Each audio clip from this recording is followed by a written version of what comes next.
Hey guys, welcome back to my channel. You are in for a treat today because I have a very exciting thrift flip video for you guys. Now, something I've been noticing about myself lately is that my urge to go thrifting has been increasing so much every single week. I've been loving to go thrifting even more than the week prior, which sounds so strange, but I think it is because my personal kind of interior design style or just my overall design aesthetic has kind of been changing to be a bit more of a vintage eclectic mix, which I've been loving so much. And in order to achieve that kind of a look, you kind of have to either go to antique stores or thrift stores, and we don't got the time for an antique store or the money. So we're going to the thrift store to find some great bargain deals and hopefully flip them and transform them into some great new pieces. So as many of you guys know, my parents actually moved to Arizona and I wanted to go see them in their new home. So this past weekend, I drove 5 hours to Arizona and I visited them for the weekend. It was really fun and just like a relaxing weekend in general, but we also hit up a couple of thrift stores while there. And I can tell you guys right now that the thrift stores in Arizona are incredible. First thing is that the two Goodwills that I ended up going to were super clean. Like, I cannot tell you guys, there was not one item out of place in this thrift store. And on top of that, the prices were immaculate. They were a fraction of the price of Los Angeles thrift stores. So all around, it was a really great experience. And I picked up some incredible pieces which are sitting around me right now that we are going to be flipping today. So if you are not already, make sure to subscribe to my channel. I post brand new home decor and DIY content every single week. And also click that bell icon next to the subscribe button. That way you are notified when I upload brand new videos. But let's hop into our first flip. So the first item that I picked up was this wooden bowl here. Now, I saw this when I was walking by and I kind of looked at it and I was like, that's a really cool wooden bowl, but I don't really know what I want to do with it. So I passed it up, and when I was leaving, I literally was like, wait, mother, I need to go get that bowl. So I ran back and I got it because I just loved the organic shape of the top, and I also absolutely loved the color. I thought this color was so pretty. It's like a dark, warm toned stain. Now, this right here, I would say was the most unreasonably priced item I bought. It was $7.49, which is not a bad price at all, but I do feel like a bowl like this should typically be about like $4 or $5. So for $7.49, I couldn't pass that up because lamp pendants are expensive, and I have a great spot in my place that I want to put this in the breakfast nook, and I think it's gonna look incredible. So let's see how I transform this piece.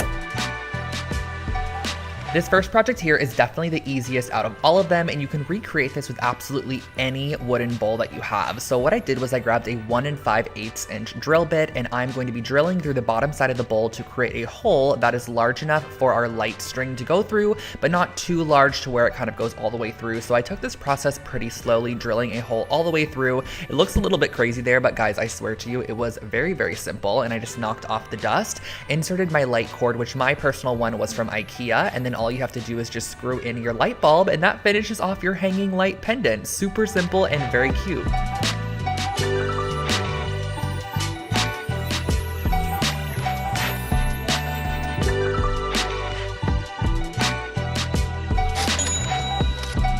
Now, the next item I got is a big one. It's also a very heavy one, and it is this humongous frame right here, you guys. I cannot believe I found such a pretty frame. This was $24. It's one of those very ornate vintage style frames. However, this one is in more of a dark bronze color, and it has a lot of wear and tear. There's kind of orange popping through in some sections. There's gray paint in some sections. All around, it definitely needs a little bit of TLC for sure, but that is exactly what I want to do with it today. Now, this is actually about 24 by 36 inches, which I personally think is a very large frame, and I have the most perfect space in this room when I do my room makeover where I want to put this frame, and I am so happy to have found this for only 24 bucks. I thought that was a great deal for such a large frame. So let's get into making this piece over.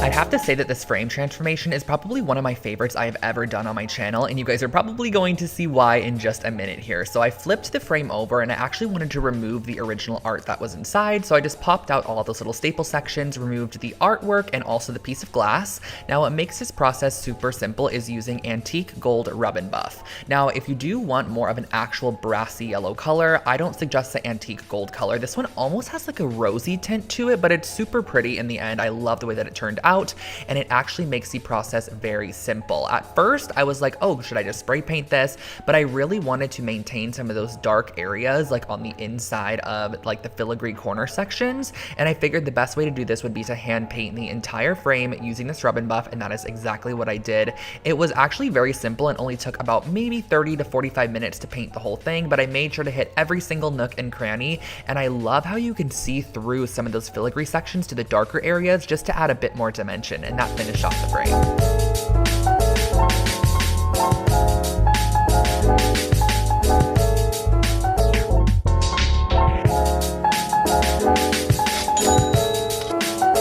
this next item is probably my favorite find that I found because I was looking for something very similar to this, and when I saw it, it was exactly what I had pictured in my head.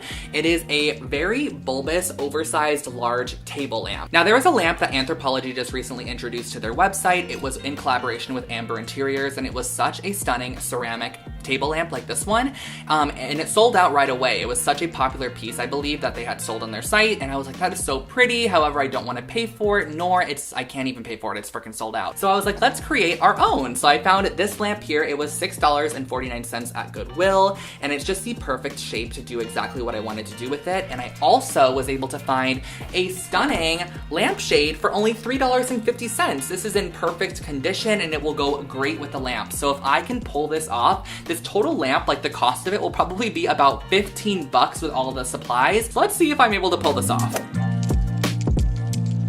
Unlike the last two projects, this one does have a couple more steps. However, the outcome is perfect. You guys are gonna love this one. So I started off with a little bit of clay here, and I'm just gonna be rolling these out into like probably about an inch wide log. I'm actually gonna be recreating the handles that were on the original Anthropologie one. I wanted to have them on this one as well, and I figured that cutting out some clay, or I guess rolling out some clay and then cutting them into a handle shape, molding them on the side of the lamp as you could see here, and kind of just pressing them on and then smoothing out the edges, trying to create a seamless finish with the side of the lamp. But do keep in mind that we are going to be peeling these off, that way we can bake them, so you do not want to press them on super hard. Just try to press them down enough to where you can kind of get the form of the side of the lamp, but you can still pull it off and it's not going to, like, you know, stay stuck on there. So I did that on both sides here, and I would say that I cut off about 8-inch strips of clay that were about an inch wide into circular logs, and then I smoothed them out, as you can see here, just pulling it off the lamp, setting it onto some parchment paper, and we are going to then be baking this in the oven, just following the clay's instructions.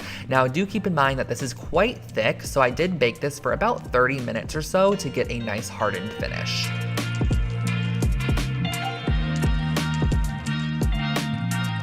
Once this cooled down, I grabbed my crazy glue and I'm adding a generous amount onto the handle, and I'm going to then go ahead and press it onto the side of our lamp here. Now, in the baking process of the clay, it does kind of warp a little bit, so they weren't perfectly attached to the side. This left one looks really great.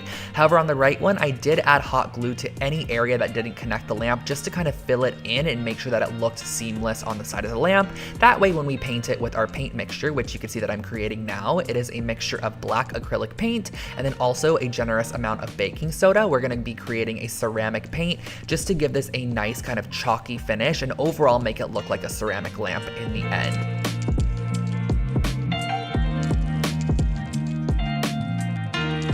Next up, you might have guessed, we are going to be painting the lamp. So I went ahead and I painted absolutely everything underneath where the light bulb goes. So I grabbed the paint and a large paintbrush, and I went ahead and I painted the handles, I painted the brass bottom section, all of the green sections, absolutely everywhere that I wanted to kind of achieve a ceramic look and make it look like one full piece. I went ahead and painted with our black paint. And the great thing about mixing in baking soda is it really makes the paint extremely opaque. I don't know if that's the mixture of the baking soda and the paint or what exactly it is, but you can get away with one coat for sure. However, on my particular lamp, I did 2 coats. So make sure to let it dry in between for about an hour or 2 and then apply your second coat paint. And that's exactly what I'm doing here.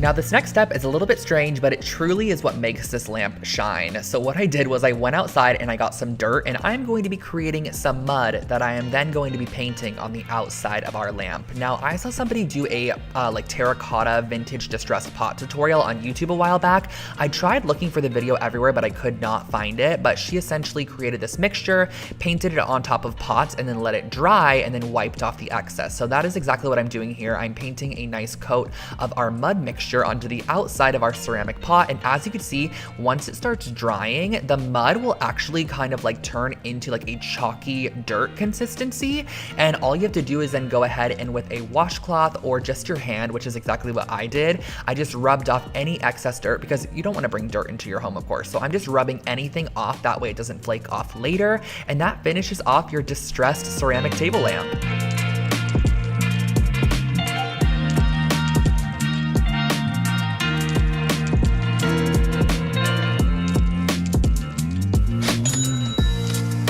And our last flip today is actually a furniture piece, so I don't want to hold it up. I'm going to put clips of it over the top as I speak about it, but it is a really stunning chair that I found for only $4, you guys. It was $4, which I thought was such a great price. It has a cane back to it, and it also has a very kind of ornate edging on the top, which I love. The wood finish on this is very, very strange. It's almost like a faux wood look, and it has like black splatters on it for some reason.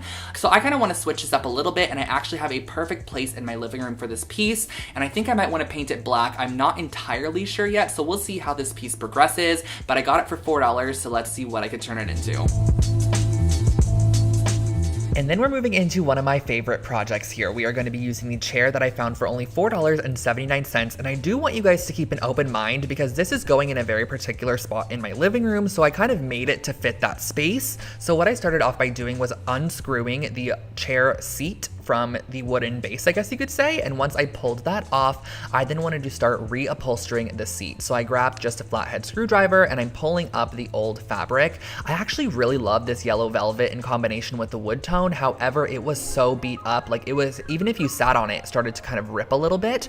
The foam seat was not in the best condition, but don't worry, we're gonna be covering that up with this really great herringbone fabric I found at Joann's in the interior design section. So I laid it wrong side up, that way the right side is going to be facing towards the table. I placed on top of it my seat cushion, and I'm going to be cutting around, just making sure that I have about 6 inches of space all the way around, so we have enough fabric to pull. So starting at one side, what I did was I pulled it pretty taut and I added a couple of staples to the side. This is the front of the seat here. You're gonna wanna use quite a few staples on this just to make sure that all of your fabric is pulled in the right direction, and then I swapped over to the opposite side directly across from where we applied our first staples, and I just wanted to pull that tight as well and add a couple of staples here. That way we at least had one section secured. So then I moved over to the left and right side of the seat and I repeated the same process, starting with just a couple of staples on the left side, then pulling the fabric taut on the right side and adding a couple more staples. So I added a staple probably every half inch or so just to ensure that I had a lot of them, because I had never reupholstered anything in my life. I'm not even sure if this is how you're supposed to do it. However, it seemed pretty self-explanatory, so I went with the flow. And then around the corners, you're just gonna wanna pull it and kind of gather the fabric, but you can have it crease on the underside. However, on the actual side, you don't want it to crease at all, which is pretty simple. As long as you fold it kind of as it pleats around the corner, you can then staple down the folds and you're good to go. So once you have all of your fabric stapled down, I went ahead and just cut off all of the excess since we don't need that anymore. Flipped my seat over, and this is what was created. Now keep in mind that the original had like a piping around the edge, which kind of created an odd shape with the foam. However, we're gonna be moving on to the base here. So I brought the base outside, and I was kind of nervous to spray this black, but I really, really loved the outcome of it in the end, and I am going to be keeping this chair for myself, so I personally love the way that it turned out. I went ahead and gave it a coat of my favorite matte farmhouse black spray paint by Rust-Oleum. This was so satisfying to watch back as well. Just look how nicely that coats. I did 2 full coats of this just to ensure that it was fully coated, but I went all the way around the entire chair and gave 2 even coats of this spray paint. And then all you have to do is just reassemble the seat back onto the base with the 4 screws that we originally took it out with, and that finishes off your brand new chair. I am so happy with how this looks in the living room.